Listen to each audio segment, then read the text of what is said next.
വടകര കോട്ടക്കടവിൽ തെരുവ് നായയുടെ പരാക്രമം 2 കുട്ടികൾക്ക് പരിക്ക്. 3 വയസ്സുകാരി കോട്ടക്കടവ് കക്കട്ടിയിൽ ഹന മറിയം, 2 വയസ്സുകാരി സുഹറ മൻസിലിൽ യദാ മുഹമ്മദ് എന്നിവർക്കാണ് പരിക്കേറ്റത്. വൈകുന്നേരമാണ് സംഭവം. അംഗൻവാടിയിൽ നിന്നും വരികയായിരുന്ന ഹനയെ ഓടിയെത്തിയ നായ കടിക്കുകയായിരുന്നു. പുറത്താണ് കടിയേറ്റത്.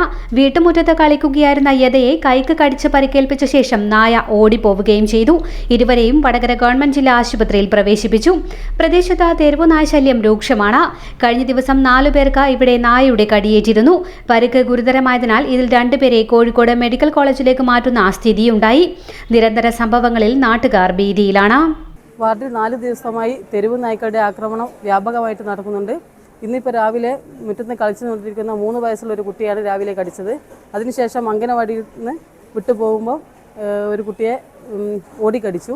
അതിനുശേഷം വീട്ടുമുറ്റത്ത് കളിക്കുന്ന ഒരു ചെറിയ 2 വയസ്സുള്ള ഒരു കുട്ടിയെ പിന്നെയും കടിച്ചിട്ടുണ്ട്. ഇതിനൊരു പരിഹാരം എന്ന നിലയിൽ മുനിസിപ്പൽ ചെയർമാനെയും സെക്രട്ടറിയും പോയിട്ട് കണ്ടിട്ടുണ്ട്. പക്ഷേങ്കിൽ യാതൊരുവിധ നടപടിയും ഒന്നും നടന്നിട്ടില്ല. പുതുപ്പണം പടിഞ്ഞാറ് പ്രദേശത്ത് ഈ നായ ശല്യം രൂക്ഷമായിട്ട് കുറച്ച് കാലമായി. ഒരു 4 വർഷം മുന്നേ ഒരു ബൈക്ക് പോകുന്ന ഒരാളെ പിറകെ നായ പാഞ്ഞിട്ട് പോസ്റ്റിന് ബൈക്കടിച്ച് ഒരാൾ മരണപ്പെട്ടു. ഈ ഒരു 6 മാസം മുമ്പേ ഒരാളെ പേളയെ പട്ടി കടിച്ചിട്ട് അയാളും മരണപ്പെട്ടു. അതിന് ശേഷമാണ് ഇപ്പം നിരന്തരമായി നായ ഇങ്ങനെ കടിച്ചുകൊണ്ടിരിക്കുക. 4 ദിവസം മുന്നേ 4 ആൾക്കാരെ കടിച്ചു.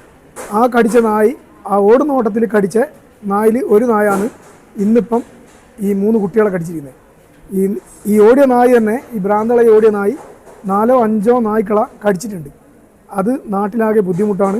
ബന്ധപ്പെട്ട അധികാരികളെ അറിയിച്ചിട്ടുണ്ട്. ഇതിനെതിരെ അടിയന്തര ഒരു നടപടി സ്വീകരിക്കണമെന്ന് പറയുന്നത്. MRI, CT scan, blood bank ഉൾപ്പെടെയുള്ള സേവനങ്ങൾ ലഭ്യമാണ്. വടകര സഹകരണ ആശുപത്രി. ഫോൺ 0496 2520 600.